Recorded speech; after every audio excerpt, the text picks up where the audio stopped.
Next, we will touch on academic eligibility. All of this is based on the bylaws of our conference, the Northern Athletics Collegiate Conference, which is derived from all the NCAA rules. So for transfers, the academic eligibility for transfers are the exact same as those for the native students, which we will discuss in the next slide. However, if you are a transfer student, you must see the compliance director or your head coach to complete the transfer player eligibility statement form. All of these academic standards are due to NCAA rules and regulations. The big ones that we have for the NACC involve GPA and the number of credits. So first year students, this is the first year of your freshman year, you must have had passed at least 9 credit hours with a 1.75 or above GPA. First year transfer students follow those as all the other student athletes, in which they must pass at least 12 credit hours and have a 2.0 GPA or above.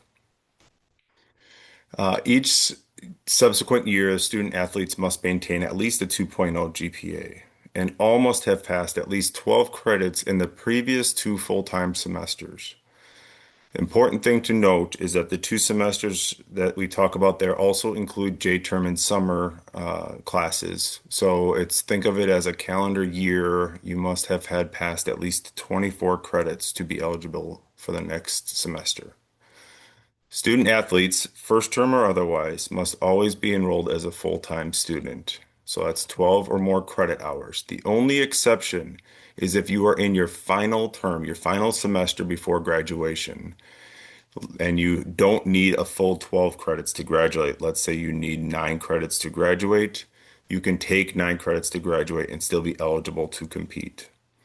Or if you are a graduate student, graduate students full-time amount is 9 credits. So if they take 9 credits for their full term, they are also considered to be eligible to compete. So let's put this into some practical use. The biggest points to remember is to be considered a full-time student athlete, you must be enrolled in at least 12 credit hours, and you must have passed at least 24 credit hours in the prior 2 semesters, and that can include J-term or summer term.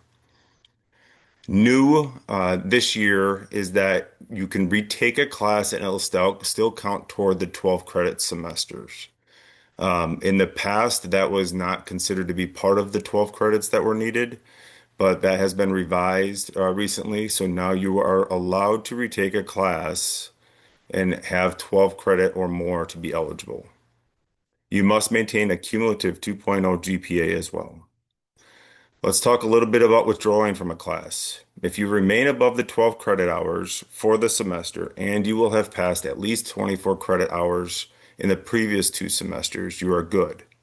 However, if you drop a class and it drops you below the 12 credit hours in the 1 semester and or drops you below the 24 credit hours needed for the 2 semesters, you will no longer be eligible for the following semester. So if you do consider dropping a class, it is good practice to double check with your coach so that you can stay on track. Although your academic advisors have your best interest at heart from an academic standpoint, we do as well, except that dropping a class that makes you ineligible for the NCAA, your academic advisor may not know about that. So make sure you contact your coaches first.